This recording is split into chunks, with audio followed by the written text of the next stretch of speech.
Je veux vous parler, à partir d'un témoignage de quelqu'un qui a été sauvé, quelqu'un qui a été au service du diable. Et quand cet homme a donné son témoignage, ça m'a fait un tel choc. Je ne voulais pas y croire. J'ai dû me tenir 10 jours devant le Seigneur, dans le jeûne, en lui demandant, « Seigneur, est-ce vrai ?» Et c'est à ce moment que le Seigneur a commencé à m'enseigner sur ce qui se passe dans le domaine spirituel, quand nous prions. À sa naissance, cet homme a été consacré à Lucifer par ses parents. Quand il était encore dans le ventre de sa mère, ils ont fait beaucoup de rituels pour le dédier au service de Lucifer. À l'âge de 4 ans, il a commencé à exercer son pouvoir spirituel. Et ses parents ont commencé à avoir peur de lui. Quand il a eu 6 ans, son père l'a confié à des sorcières pour qu'il soit formé. Et en 10 ans, il a fait de grandes choses dans le royaume du diable. Il était craint des sorcières courantes. Bien qu'il soit encore un jeune garçon, il était déjà terrible dans les choses qu'il faisait. En grandissant, il est devenu un jeune homme d'une vingtaine d'années avec tellement de sang sur les mains. Il tuait à volonté. Il avait la capacité de sortir de son corps par la méditation transcendantale. Il pouvait parfois se mettre en lévitation, son corps décollait du sol, suspendu en l'air et, parfois, il pouvait entrer en transe et sortir de son corps restait sur place pendant qu'il allait dans le monde. C'est ce qu'on appelle un voyage astral. Et ce gars-là a été utilisé par Satan pour détruire tellement d'églises, pour faire tomber tellement d'églises, et pour détruire tant de pasteurs. Un jour, il fut affecté à détruire une église qui était fervente dans la prière. Il y avait beaucoup de divisions dans cette église et beaucoup de confusion. Et il a commencé à travailler sur cette église. Mais à cette époque, le pasteur a appelé toute l'église pour un jeûne. Aussitôt que l'église a commencé à jeûner, il y a eu beaucoup de repentance, et beaucoup de réconciliation. Puis les gens se sont réunis et ont commencé à prier, pour que le Seigneur travaille parmi eux. Ils ont continué à intercéder et à crier à Dieu, pour qu'il ait pitié d'eux et qu'il intervienne dans leur vie. Et pendant que les jours s'écoulaient, cet homme venait encore et encore avec des esprits démoniaques contre cette église. Mais une parole prophétique leur fut adressée, disant aux chrétiens de se lever, et de mener la guerre contre les puissances des ténèbres qui attaquaient l'église. Alors un jour, cet homme laissa son corps dans sa chambre, et partit pour un voyage astral. Il dirigeait une puissante armée d'esprits démoniaques contre cette église. Maintenant, c'est son témoignage. Son esprit se déplaçait dans les airs sur l'église et ils essayaient d'attaquer, mais il y avait une couverture de lumière sur l'église. Puis, soudain, il y eut une armée d'anges qui les ont attaqués, et ils se sont battus dans les airs, et tous les démons ont dû fuir, mais lui a été fait prisonnier par les anges. Oui, arrêté par les anges. Il a été arrêté par 6 anges. Et ils l'ont emmené, à travers le toit, juste devant l'autel de l'église. Il était là, et les gens priaient. Ils étaient une profonde prière, dans un combat spirituel, liant, et brisant, et chassant les démons. Le pasteur était sur la plateforme, et dirigeait la prière et la guerre. Le Saint-Esprit parla au pasteur, le joug a été rompu et la victime est là, devant vous. Aidez-la à travers la délivrance. Quand le pasteur a ouvert les yeux, il a vu ce jeune homme effondré, et son corps était avec lui, il était dans son corps. Le jeune homme a dit qu'il ne savait pas comment son corps l'avait rejoint, il l'avait laissé chez lui. Mais il était là, dans son corps, il ne savait pas comment il était entré, sauf que de l'ange l'avait porté à travers le toit. Je sais que ces choses sont difficiles à croire. Mais le pasteur a fait taire l'église, et a parlé à l'église ce que le Seigneur lui avait dit, et a demandé au jeune homme, « Qui êtes-vous » Le jeune homme s'est mis à trembler, pendant que les démons ont commencé à sortir de lui. Alors ils ont prié pour sa délivrance et, ensuite, il a commencé à nous faire part de sa vie. Ce jeune homme est venu au Seigneur et il est un évangéliste, prêchant l'évangile. Il est aujourd'hui puissamment utilisé par le Seigneur en rendant d'autres personnes libres au travers de la délivrance. Une nuit, John Mullinde, suis allé à un dîner. La seule raison pour laquelle j'y suis allé, était que quelqu'un m'avait parlé de ce jeune homme, et j'étais curieux de le voir, et de voir si son histoire était vraie. Je me suis donc assis à ce dîner et, dans la soirée, cet homme a pu donner son témoignage. Il a parlé de tant de choses. Parfois, il se mettait à pleurer à cause des choses qu'il avait faites. Quand il a fini, il a lancé un appel. Il y avait beaucoup de pasteurs dans cette salle. Et il a dit, « J'en appelle à vous, pasteurs. S'il vous plaît, enseignez aux gens comment prier. Les gens qui ne prient pas peuvent être pris par le diable dans n'importe quel domaine, et l'ennemi peut exploiter leur vie et leurs prières de plusieurs façons. L'ennemi sait même comment profiter des prières de ces personnes qui ne savent pas comment prier. Enseignez aux gens comment utiliser l'armure spirituelle que Dieu donne. » Puis il a expliqué comment il a dirigé des expéditions dans les airs. Avec des agents sataniques et beaucoup d'esprits démoniaques, il allait dans les airs et c'était comme un détournement de tout le travail que vous aviez effectué. Alors, régulièrement, il y avait un temps où il devait aller faire la guerre dans les lieux célestes. Et il a dit que, dans les lieux célestes, dans le domaine spirituel, quand l'endroit est recouvert par une couverture de ténèbres, cette couverture est si épaisse qu'elle est comme de la roche. Et elle couvre toute la région. Et ces esprits sont capables d'aller aussi bien au-dessus qu'en dessous de cette couverture. Et à partir de là, ils influencent les événements sur la terre. Quand les mauvais esprits et les agents sataniques humains quittent leur poste, ils descendent sur la terre vers des endroits de ralliement, qui peuvent être soit dans les eaux, soit sur la terre, afin de rafraîchir leur esprit. Et comment font-ils pour rafraîchir leur esprit ? avec des sacrifices que les gens font sur des autels. Ce peut être des sacrifices dans la sorcellerie ouverte, des sacrifices de sang de tout type, mais aussi des avortements, et aussi des guerres, et des sacrifices humains, et des sacrifices d'animaux. Il peut s'agir de sacrifices de débauche où les gens entrent dans des perversions sexuelles de toutes sortes. Et tout cela donne de la force à ces puissances. Nombreux sont les différents types de sacrifices. Il a dit que lorsque les agents sataniques sont en place dans le royaume céleste, et que les chrétiens commencent à prier sur la terre, les prières des chrétiens leur apparaissent sous 3 formes. Toutes les prières apparaissent comme de la fumée qui monte vers les cieux, mais certaines prières apparaissent comme de la fumée, et elles vont à la dérive et disparaissent dans l'air. Ces prières proviennent de personnes qui ont péché dans leur vie et qui ne sont pas disposées à traiter avec ces péchés. Leurs prières sont si faibles qu'elles sont emportées et disparaissent dans l'air. L'autre type de prière est également comme de la fumée qui monte jusqu'à ce qu'elle atteigne cette roche, mais elle ne la traverse pas. Ce sont généralement des gens qui essaient de se purifier, mais ils n'ont pas la foi dans leurs prières. Ils ignorent généralement les différents aspects importants qui sont nécessaires quand on prie. Le troisième type de prière est comme de la fumée qui est pleine de feu. Quand elle s'élève, elle est tellement chaude que, lorsqu'elle atteint la roche commence à fondre comme de la cire. Elle perce la roche et passe à travers. Souvent, quand les gens commencent à prier, leur prière ressemble à celle de la première catégorie, mais quand ils continuent à prier, leur prière change et devient comme celle de la deuxième catégorie. Et quand ils continuent à prier, tout à coup elle s'embrase. Et leur prière devient alors puissante, et elle perce et passe à travers la roche. Souvent, les agents maléfiques remarquent que les prières sont en train de muter, et sont prêtes d'arriver à l'état d'embrasement, alors ils communiquent avec d'autres esprits sur la terre et leur disent « Distrayez cette personne de sa prière. Faites-les arrêter de prier. Faites-les sortir de là ». Très souvent, les chrétiens cèdent à ces distractions. Alors qu'ils sont en train de percer, de se repentir, de permettre à la parole de sonder leur esprit, et à leur foi d'être consolidée, alors que leur prière est de plus en plus focalisée, le diable voit que leur prière gagne en force et les distractions commencent. Des téléphones sonnent. Parfois, nous-mêmes, au milieu d'une prière très intense, le téléphone sonne et nous pensons que nous pouvons répondre au téléphone, puis revenir et continuer à prier. Mais lorsqu'on revient, on revient au tout début. Et c'est ce que le diable veut. D'autres types de distractions peuvent venir à votre rencontre, même si cela signifie de toucher votre corps, et de mettre une douleur quelque part. Même si cela signifie d'avoir faim, et vous voulez aller à la cuisine pour manger quelque chose. Dès qu'ils arrivent à vous sortir de votre position, ils vous ont vaincu. Il faut dire aux pasteurs, enseignez les gens, qu'ils prennent un temps à part. Pas pour juste une sorte de prière occasionnelle. Ils peuvent faire ce qu'ils ont à faire le reste de la journée. Une fois dans une journée, ils devraient avoir un moment où ils se concentrent de tout leur cœur sur Dieu, et que rien ne vienne les distraire. Et quand les gens persistent dans ce genre de prière, s'ils se laissent inspirer par l'esprit et continuent, quelque chose se passe dans l'esprit. Le feu atteint la roche et elle fond. Et cet homme a dit que lorsque la fusion commence, il fait tellement chaud qu'aucun esprit démoniaque ne peut le supporter. Aucun esprit humain ne peut le supporter non plus. Ils prennent tout la fuite. Ils s'enfuient tous. Et il se produit une ouverture dans le domaine spirituel.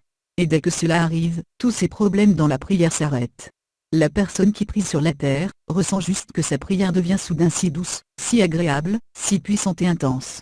Et j'ai découvert qu'à ce moment, normalement, nous perdons la conscience du temps et d'autres choses. Non pas que nous devenons désorientés, mais Dieu prend soin de notre temps. C'est comme si vous laissiez tout tomber, et que vous connectiez avec Dieu. Et cet homme a dit que quand les prières percent, à partir de cet instant, rien ne peut plus leur résister, et la personne qui prie peut continuer aussi longtemps qu'elle le souhaite. Il n'y a rien qui puisse l'arrêter. Puis il a dit qu'une fois la prière terminée, le trou reste béant et, quand les gens sortent de leur lieu de prière et s'en vont, ce trou béant se déplace avec eux. Ils ne sont plus à agir sous la couverture. Ils agissent sous des cieux ouverts. Et il dit que, dans cet état, le diable ne peut plus faire ce qu'il veut contre eux. Et la présence du Seigneur est comme un pilier qui vient du ciel, et qui se place sur leur vie. Ils sont protégés. Et il y a tellement de puissance à l'intérieur de ce pilier que, quand il se déplace, cette présence touche d'autres personnes. Il discerne ce que l'ennemi a fait chez d'autres personnes. Et quand il parle aux gens et que ces gens sont devant eux, ceux-ci entrent à l'intérieur de ce pilier. Et aussi longtemps qu'ils restent à l'intérieur de ce pilier, tous les liens de l'ennemi faiblissent. Alors, quand ces gens qui ont cette percée spirituelle parlent de Jésus-Christ avec des pécheurs, la résistance de ces derniers est faible.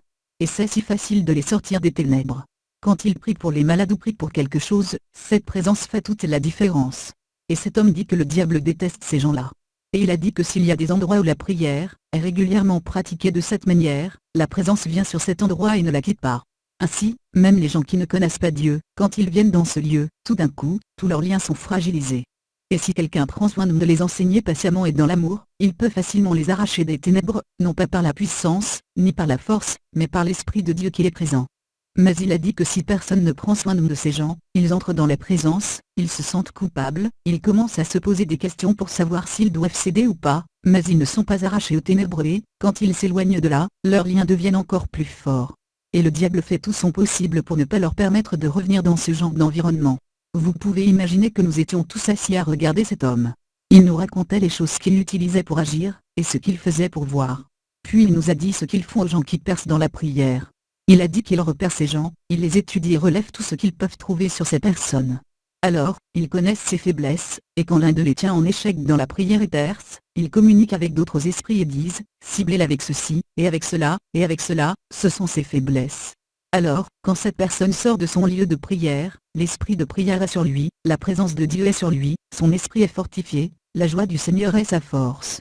Et quand il se déplace, l'ennemi essaie de faire ces choses qui peuvent le détourner, et l'empêcher de se concentrer sur le Seigneur. Si l'humeur est son domaine de faiblesse, alors l'ennemi va pousser des gens à faire des choses qui peuvent vraiment le mettre en colère.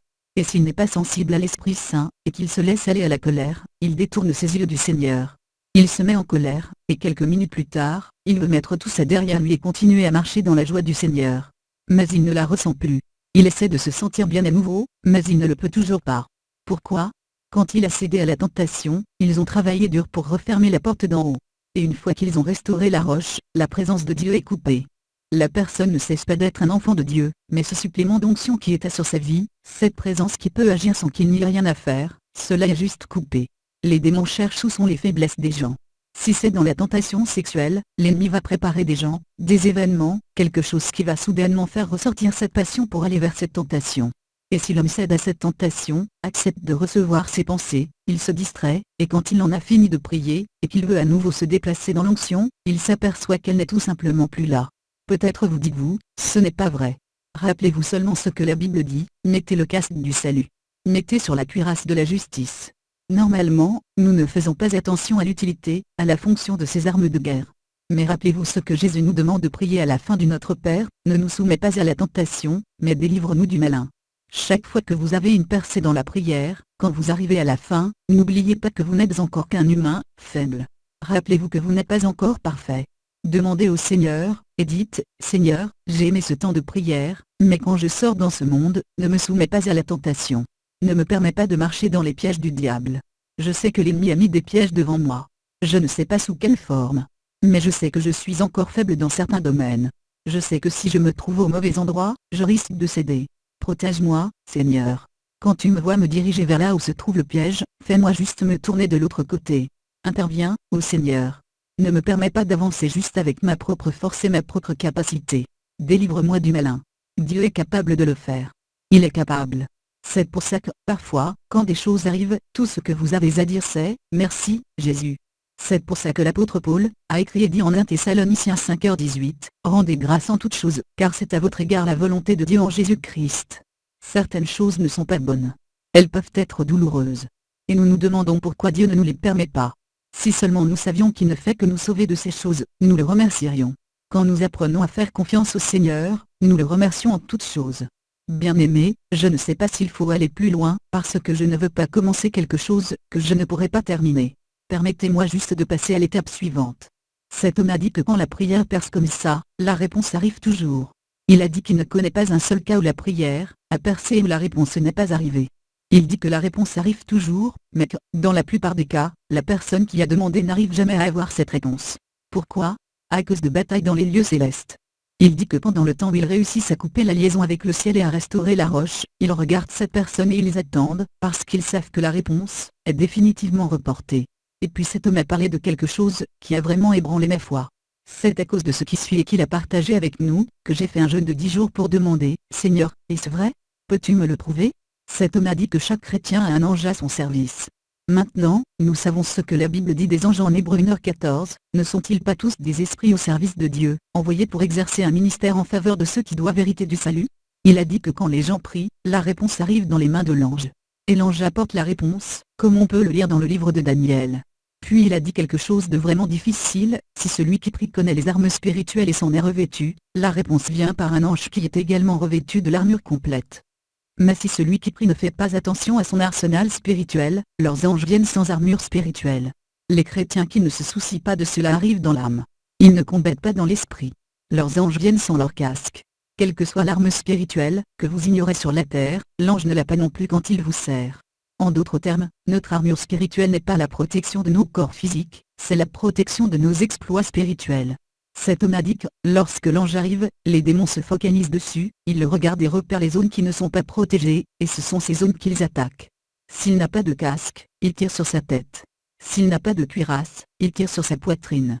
S'il n'a pas de chaussures, ils font un feu pour qu'il marche dans le feu. Maintenant, je suis en train de répéter ce que dit cet homme. En fait, nous lui avons demandé, les anges peuvent-ils sentir le feu? Et vous savez ce qui nous est répondu? Souvenez-vous, il s'agit d'un royaume spirituel. Ce sont des esprits qui traitent avec les esprits. La bataille est intense, et quand ils maîtrisent un ange de Dieu, la première chose qu'ils ciblent c'est la réponse qu'il apporte, et il la leur donne. C'est ce qu'ils, les démons, donnent à ceux qui font des cultes sataniques, de la sorcellerie et à ceux qui disent « j'ai eu ça par la magie ». Rappelez-vous ce qu'il est écrit en Jacques 1h17, « Toute grâce excellente et tout don parfait descend d'en haut, du Père des Lumières ». Ça veut dire que toutes les bonnes choses viennent de Dieu. Alors d'où viennent les choses que le diable donne à son peuple? Certaines personnes qui ne peuvent pas avoir d'enfants, vont voir des sorciers et des satanistes, et elles tombent enceintes. Qui leur a donné ce bébé? Satan est-il un créateur? Non. Il le vole à ceux qui ne prient pas jusqu'à la fin. Il est écrit en 1 Thessaloniciens 5h17, priez sans cesse. Et Jésus a dit en Luc 18h8, mais quand le Fils de l'homme viendra, trouvera-t-il la foi sur la terre? Êtes-vous toujours en train d'attendre? Ou avez-vous laissé l'ennemi voler ce pourquoi vous avez prié? Alors, cet homme a dit qu'il ne se contente pas de voler simplement la réponse. Ils sont également intéressés à faire l'ange prisonnier. Ils commencent à se battre contre lui. Et il a dit que, parfois, ils réussissent à le retenir et à le lier. Et quand cela se produit, le chrétien devient leur victime sur terre. Ils peuvent faire n'importe quoi avec lui parce qu'il ne bénéficie plus de la protection spirituelle de l'ange. Je lui ai demandé, vous voulez dire qu'un ange peut être retenu prisonnier par des forces démoniaques? Cet homme ne connaissait même pas les Écritures au moment où il a dit tout cela. Il ne connaissait pas beaucoup la Bible. Il partageait tout simplement ses expériences. Et il a dit qu'il ne retenait pas l'ange très longtemps parce que, quand d'autres chrétiens priaient quelque part, du renfort arrivait, et les anges étaient libérés. Si le chrétien responsable de la prière ne perce pas dans sa prière, l'ange reste prisonnier. Alors, l'ennemi envoie à cette personne son propre ange, en tant qu'ange de lumière, et c'est là que surviennent les tromperies, les fausses visions et les fausses prophéties, les mauvais dirigeants. Je veux dire par là que dans leurs directives, dans la direction spirituelle, ils prennent des mauvaises décisions de toutes sortes. Et souvent, ces personnes sont ouvertes à toutes sortes d'attaques et de liens. J'ai quitté ce dîner tellement troublé, tellement troublé. J'ai demandé au Seigneur, Seigneur, je ne veux même pas essayer de croire à tout ça. Ça enlève toute ma confiance et ma sécurité.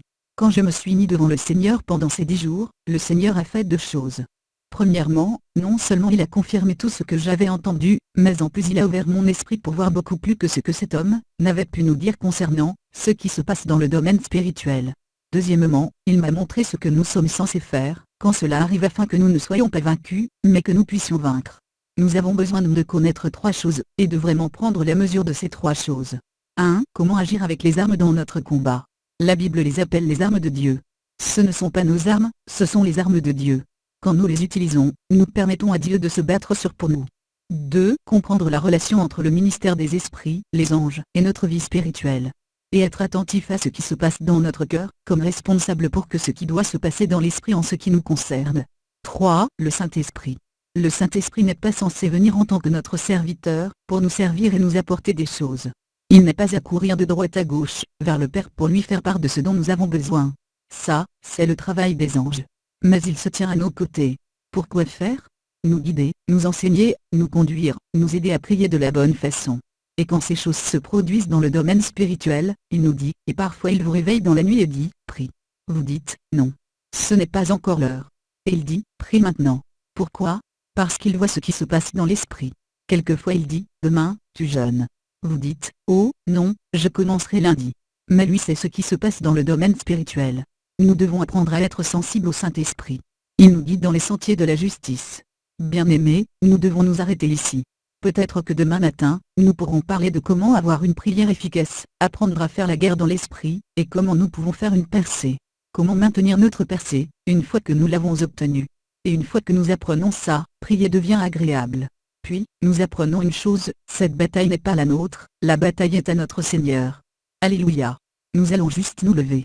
Regardez quelqu'un dans les yeux, et pensez seulement au nombre de fois où cette personne a pu manquer ce que Dieu avait pour elle. Mais joignez vos mains, si vous le pouvez, avec 2 ou 3 personnes, et dites-vous seulement les uns aux autres, on ne veut plus de défaite. Nous pouvons vaincre. Il y a assez de puissance pour vaincre. Jésus a déjà fait tout le travail. Priez les uns pour les autres que le Seigneur vous aide à vaincre. Nous ne devons pas perdre. Il y a assez de grâce, assez de puissance pour la victoire. Merci Jésus.